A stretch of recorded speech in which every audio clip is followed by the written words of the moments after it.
Yeah, there's a lot of good conversation here, right?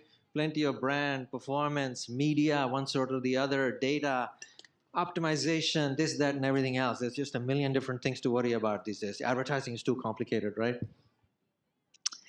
I tell you, this particular topic of the Challenger brand playbook is really near and dear to me. And frankly, this is episode 2 because 2 years ago, I did a panel like this and had a multiple CMOs at this BI Summit in San Francisco. The problem is you get about 30 minutes and you get 3 CMOs on stage, and it's very, very difficult to cover a lot of ground, right? And so you run out of time. And so by the time you've discussed how you launched your brand and how you kind of got out there and you challenged the existing established go, boom, time is over. Tell you what, we're not going to let that happen today. What we're going to do is, today we are very fortunate. The brands that we have on stage have been in business with the challenger mindset for at least a decade. Okay, do you know why that's important? Okay, it's important because you can be a challenger, launch your brand and so forth, and get a lot of excitement in the marketplace because you got something new.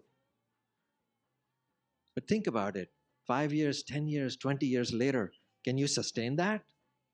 That's the hard part. And that's what we're going to cover today. You guys following the method behind this madness? Okay, this is what it is. Okay, I will do my best to get through, first of all, so you get to understand how these brands came into the market. Step 1, okay? We'll also talk about exactly how then they got in to really sustain the momentum, because we want to know that. It's very important. And at that point, if we have about 3 or 4 minutes left, we will do a little Q&A. Okay, so be prepared so that you understand the brands really well and you have some really interesting, insightful questions to help others because others might have the same questions. Now, one warning, if you don't have questions, I will be asking you. Good? Fair game, right? Hey, we are in this together, right? And so we need to be together and talk about this thing. So this participation is important. All right. Now, this, I didn't even introduce myself. I'll come to that in a second. All right, let's start with you, Henry. Just Nice introduce yourself. Hey, everybody. I'm Henry. I'm VP of Creative at Manscaped. So I run an in-house agency of about 25 art directors, copywriters, designers, and producers, as well as our external client agency relationships. Nice. Go ahead, Justin. Hello, Justin Bajan, co-founder of Familiar Creatures. I'm the agency interloper here on stage, even though we are a brand. Co-founder, creative director, new business guy, you know, sometimes Cub Scout leader, you know, whatever it calls for. Nice to be here. Chad. Hi, everybody. Chad Waetzig. I'm the Chief Marketing Officer at Crunch Fitness. Do we have any Crunch Fitness members in the audience? I always like to ask that question. Two? We need, okay, we're going to get you guys all signed up by the end of this. 3, excellent. Chief Marketing Officer at Crunch. Been with the brand for 9 years. Justin and Familiar Creatures are our agency partners in crime, and just really thrilled to be here today to chat with you a little bit about what it's like to work on a challenger brand. Excellent. Okay, so you now know the people, right? You understand where they're coming from. All right, so this is Seraj Bharwani. I'm the Chief Strategy Officer at Illumin. Okay, so Illumin itself is a challenger brand. Who are we challenging? Well, we are a omni-channel media platform.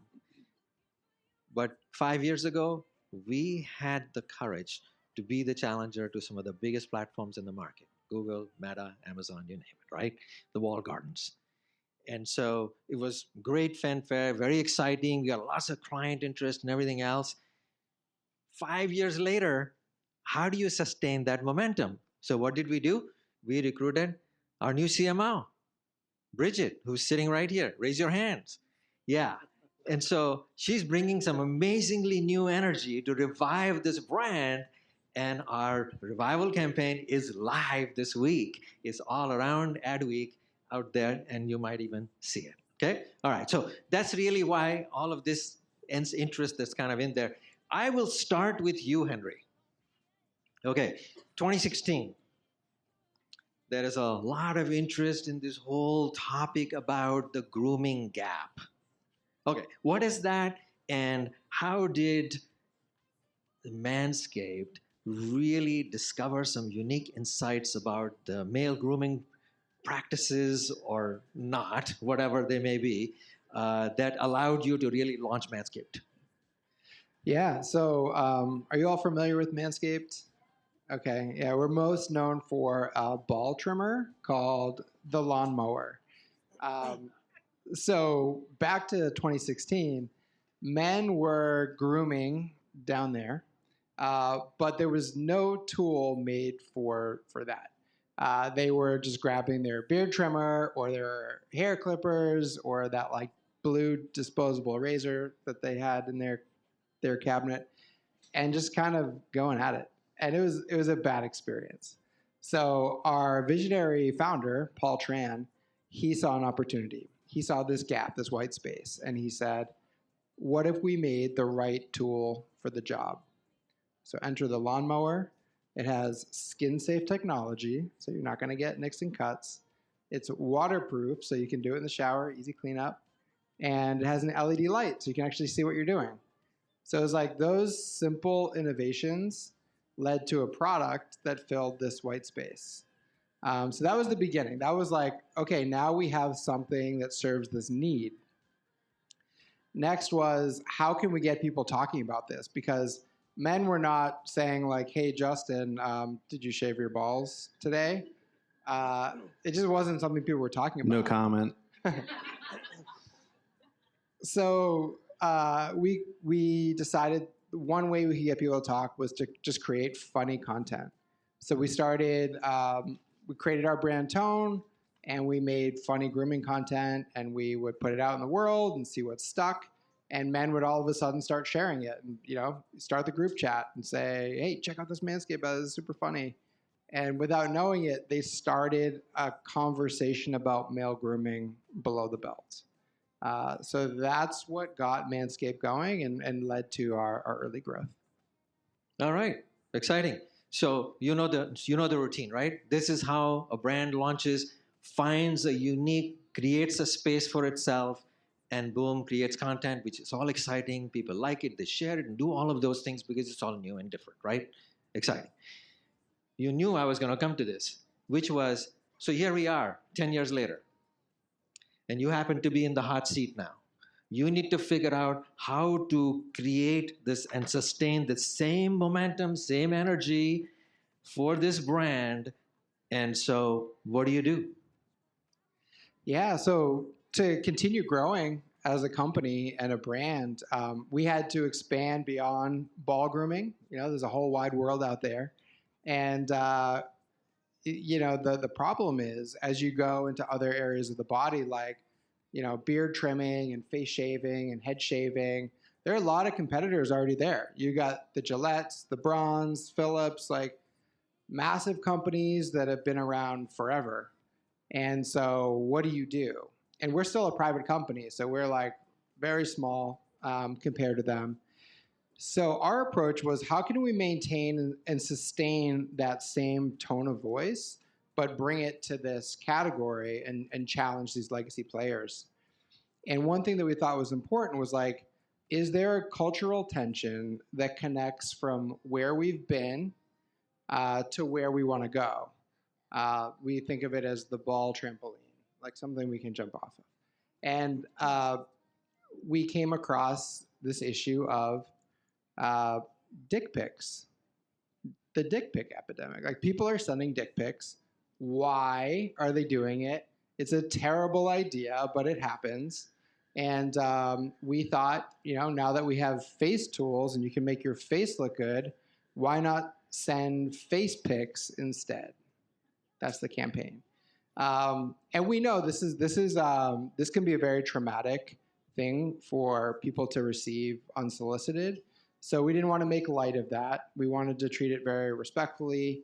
And what we did was we partnered with the leading researchers on the topic.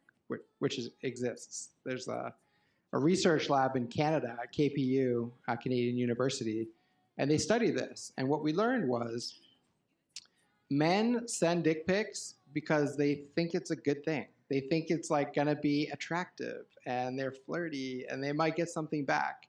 A very small percentage send it for malicious reasons. And on the other side, women receiving, it's like pretty much 0% like that, okay? It's not a good idea. It's like horrifying and traumatic. And so like the most wild disconnect you can imagine. And so what we wanted to do, we found actually through partnering with them that if you send a face pic instead, you're 9 times more likely to get a positive response. So what we want to do is just enter the cultural conversation and talk about this, make people aware, and we're going to show a piece of work from the campaign.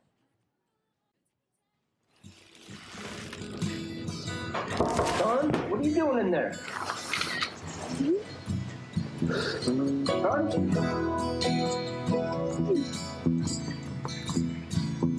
Hello? So I take a pic of my face. What? And she responds back, cute face. You married me? Down the riverside flow. Breathe. Don't let this go. Don't let it fall. 3, 2, 1. Don't worry, we'll take it slow. Just don't let it go. Just don't let it go.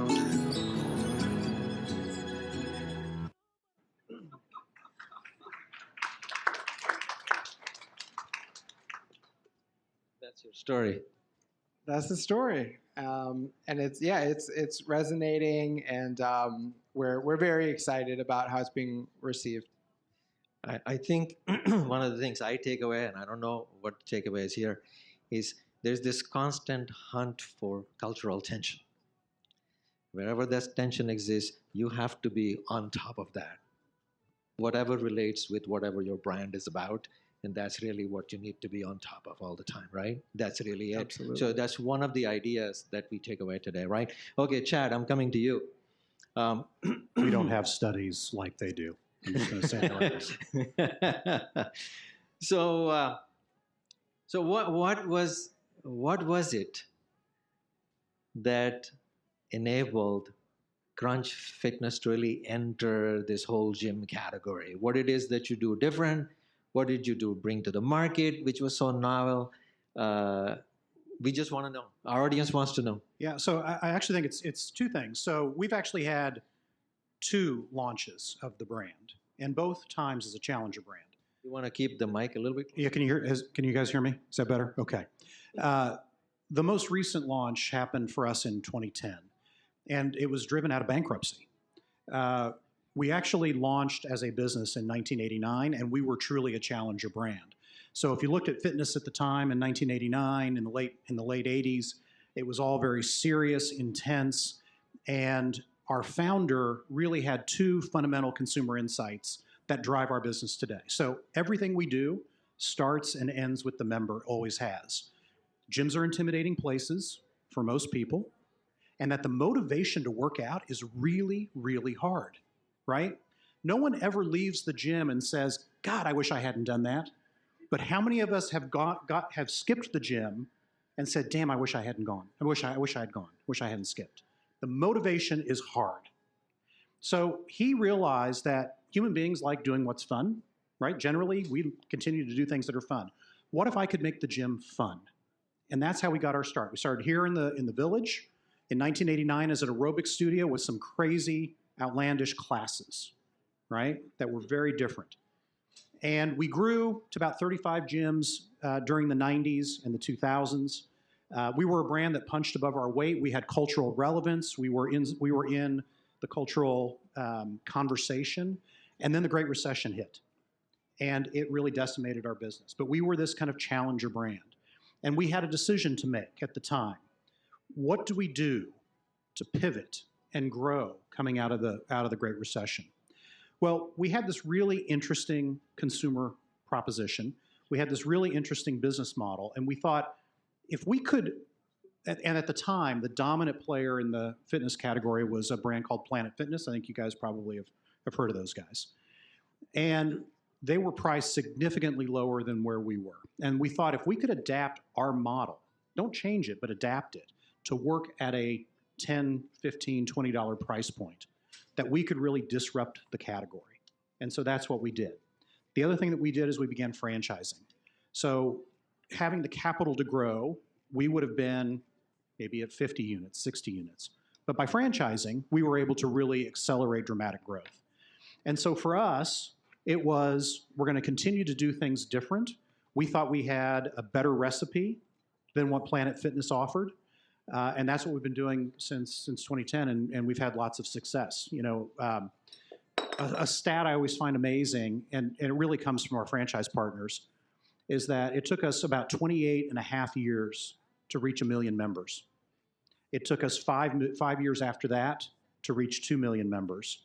It took 2 years after that to reach 3 million members, and it'll take about 18 months for us to get to 4 million members. And that is all because of both our franchise partners and because we believe we've really disrupted the fitness business. Yeah, Chad, so that's obviously very impressive. I don't know if you mentioned this, but there were a couple really interesting things you guys brought to the gym, which made it less intimidating. Yeah, fair point. So a couple of additional points. So that first insight that gyms are intimidating places. We were the first gym to coin the term "no judgments." That other brand that I mentioned, they happened to steal that idea, and boo. We didn't do a very good job of defending our trademarks. But so that's a key learning. As a challenger brand, defend your trademarks. That's always a good one. But we did believe that our culture is different. Our culture is inclusive, it's welcoming, and it's fun. And by doing that, we don't judge anyone who's there, regardless of your fitness level, your body type, your age, your gender, your political stance, your race, your ethnicity, your sexual orientation. Everyone is welcome to be who they are, to try to become the best version of themselves. So that's the first. The second is with our programming. Amazingly fun group fitness classes. We adopted high-intensity interval training in the category before anybody else did. We saw it as an emerging trend. The next emerging trend is recovery services, and we've built out an entire relax and recover component to our experience. And so for us, it was about being first mover in emerging consumer trends and being more nimble than our competition. And we've been able to do that. And again, that's a combination of both us and our franchise partners doing that together. Something else you mentioned, wasn't it the group fitness classes also something that you brought in a big way? Yeah. So that's actually how we got our start. We were an aerobic studio. We did group classes. It is still an important kind of keystone to our business today. About 25% of our members are active in group fitness. But of the members that have the membership type that gets you access to group fitness, it's more like 60% of those members. So we have great proprietary classes. We've either created our own content, or we find really interesting content that is new to the market, and we license it first, and we expand it nationally. So we were the first brand to go national with Zumba. Before it was just at one studio. We were the first brand to do spinning before it took off. And then we were the first brand to invent the stripper pole exercise classes, anti-gravity yoga. We had a stiletto class for a while, which sounds awful. I'll be honest with you. We've partnered with brands and helped launch brands that are not ours, brands like Pound and TRX and others. So it's either through great strategic partnerships that we can help launch them to the world, or it's our own proprietary content. This is okay. So interesting. Something that is not intended to embarrass you, but on your watch, the brand has grown 10x over the past, 9 years? How long have you been there? 9 years. About 9 years. Okay. It takes so much innovation That's really the message that I take away. Constant new ideas, understanding the trends, really behavior about what the consumers really like, what would they adopt. There's probably not everything that people are going to gravitate to, so you have to test out a bunch of different things and so forth, which you have done over the years. I mean, this is fascinating. We're going to come back to this thing, this whole idea about how do you sustain momentum, because you've been at it for what, 30 plus years now, right? Okay, so we'll come back to you in a second. Many times we don't fully understand what all goes into bringing these ideas. And Chad was the person who reinforced this to me when I had a private conversation with him in prep for this thing, that really it's not just about me, it's not just about us, it's about a lot of partners that we bring to the table, and we are very selective about it, and we know that they have the motivation to really be with us through creation of all of this continual innovation and so forth. And therefore, we have his agency partner here as well in Justin, right? And so, Justin, working with challenger brands does not sound easy to me.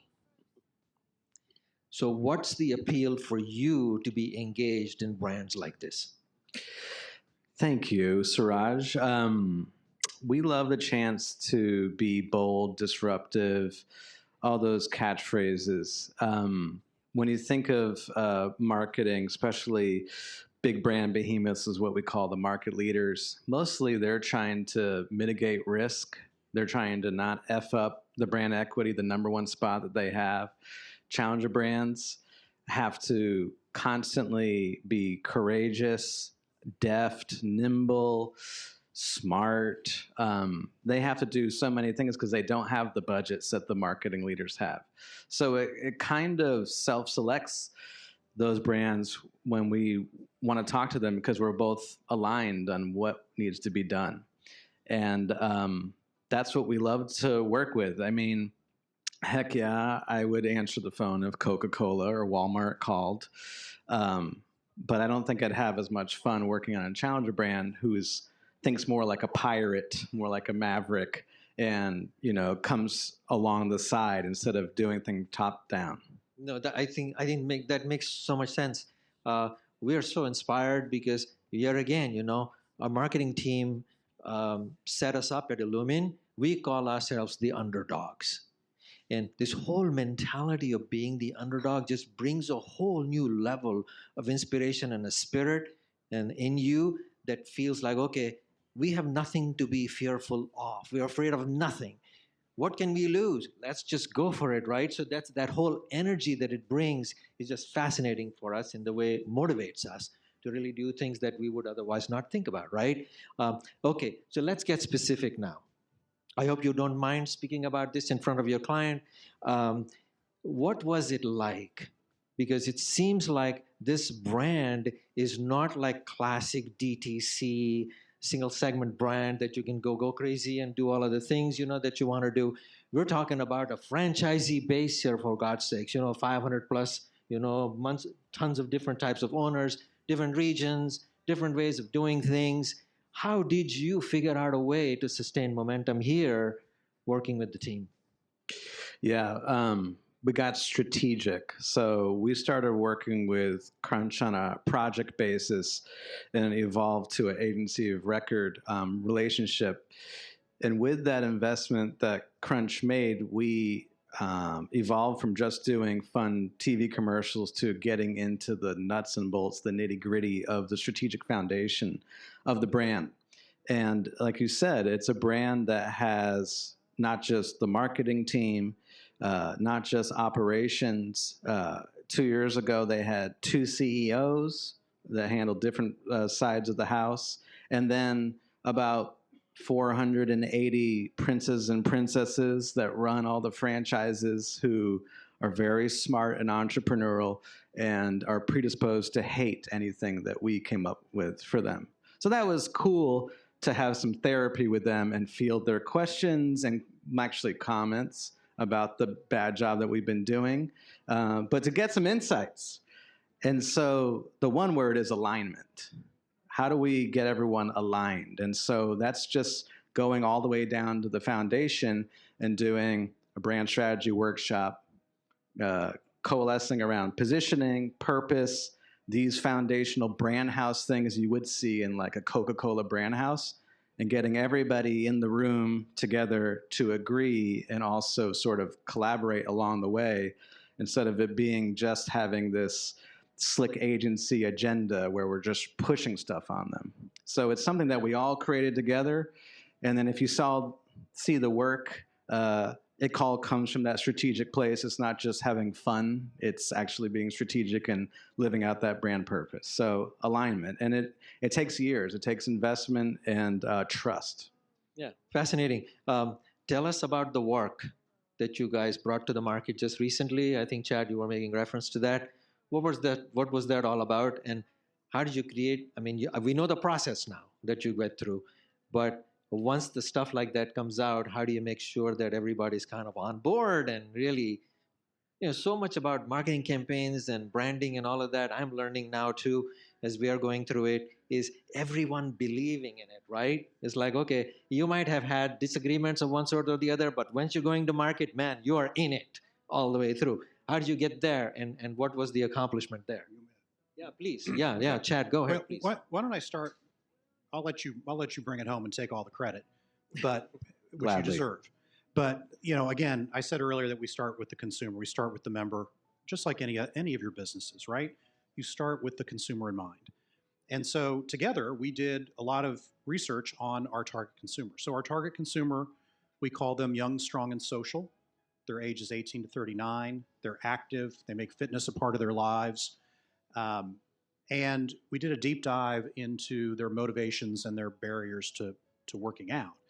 And the key insight that came out of that, beyond the two that I talked about earlier, those are still foundational and fundamental, probably till the end of time for fitness. But that this audience, this group of consumers were feeling the weight of the world. They had some of their most formative social years in the middle of a pandemic, a global pandemic. They have been exposed to a level of US politics that many of us didn't grow up with, right? Things were much more polite and genteel between the two parties. Now it's a little bit more backroom brawling, right? War in two parts of the world, a whipsawing economy due to the pandemic or due to tariffs. Interest rates impact this generation who are trying to buy their first home. So they're feeling the weight of the world, but the one release for them is fitness. So when you actually look at the data, 8 out of 10 members in this young, strong, and social audience go to the gym to improve their looks, or to get stronger, or to look better. 9 out of 10, it's a multiple, you can answer multiple reasons. 9 out of 10 do it for their mental health. And I think that was the key nugget and the key insight that drove both the brand house work that we did, but also drove the campaign. So I'll let you then take it from there. Yeah, we created this very sophisticated, serious platform called Feel Good, Not Bad. All right. It's since been trademarked by Crunch, which shows their belief in it. But when you see those words, you know everything you need to know. It does numbers for Crunch just to see that phrase, because let's face it, a lot of advertising has gotten overly clever for clever's sake. We have kind of a caveman mindset. We got trained working on Geico at the Martin Agency, and so keeping things simple is usually what's going to resonate with people. So that's Feel Good, Not Bad. And it's just been hitting that home year after year. Last year, we evolved to Feel Good Here, but we still had Feel Good, Not Bad as the tagline at the end. And it just lets you be dumb simple. And isn't that refreshing? Because so many times I watch ads, and I know I'm in my mid-40s now, or approaching it. I'm like, what was that? What was going on there? And a challenger brand doesn't have enough money to be confusing. So yeah, it's done well for them. I've seen the slide come up with the stats, and the one I'm most proud of, I love the sales numbers and the location growth, but taking them from number 8 in awareness to number 2 in the category was a huge thing for us. Do we have that slide up there? Right there. Not there. Right there. Not there. Right there. The first one. Yeah. So, yeah, these are significant. We work with Chad all the time to get these results, and these ones just speak volumes, and it's a testament to the partnership and the trust that they have in us. And I think the partnership growth, the membership growth numbers that you pointed out are kind of pretty consistent with. For sure. I mean, it obviously there are lots of things that go into that level of growth, right? Part of it's unit growth, and that requires our franchise partners opening more locations. In fact, we just heard back from CoStar in Q2 of this year. Crunch was the largest signer of new leases. We signed over 1 million square feet of space in Q2, the largest in the industry, not in fitness, just any retailer. So that's from our franchise partners. We have a great media agency of record in USIM that helps us. We've got a great story that we're telling from Familiar Creatures, but our media partners are really helping us reach the consumer. So it takes, and we have to run great clubs. And if we don't deliver the experience, right, every check-in is a moment of truth. If we don't deliver that experience to our members, then it's all for naught. So it really does take everybody. Got it. So the idea of building a challenger brand is a serious endeavor, as you can see. You may not think of them, as Justin was talking about, as some big brand like Coca-Cola, Global, this, that, and everything else. But the amount of detail that is required to touch every aspect of that experience, the touch point, the channels, and the whole consistency around that is just crazy complex, right? To pull that off is impossible in general. But hey, congratulations to you guys, pulled off something big. I want to wrap this up really with you, coming back to you, Henry.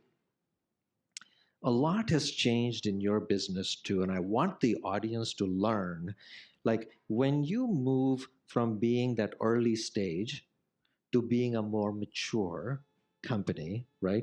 What are some of the things that come to mind for you for Manscaped? Well, did you know that you can't say balls on network TV? Because that's a limitation. Wait, can you say it in a conference? So yeah, I mean, I think we started selling one product direct to consumer in the US. Now we have dozens of products, full body grooming in 40 countries, and we're omni-channel. So retail is actually our biggest sales channel now. Amazon and D2C still does pretty well. But in order to be an omni-channel business, you need to expand beyond, like we started in performance, pretty much digital. So now it's how do you play network safe? How do you play retailer safe, but maintain what made you successful, which is, for us, it's been our tone of voice, and it's been our product strategy of creating the right tools for the job. And so those are the two things that we're trying to stay true to and sustain so that we can continue to challenge. Yeah, the once you introduce retail distribution, you are a different kind of brand altogether, right? And so now, But there's a reason that they chose us to be in their store, and it was for our brand. So we got to make sure that we don't dilute that. you got it. You got it. Okay.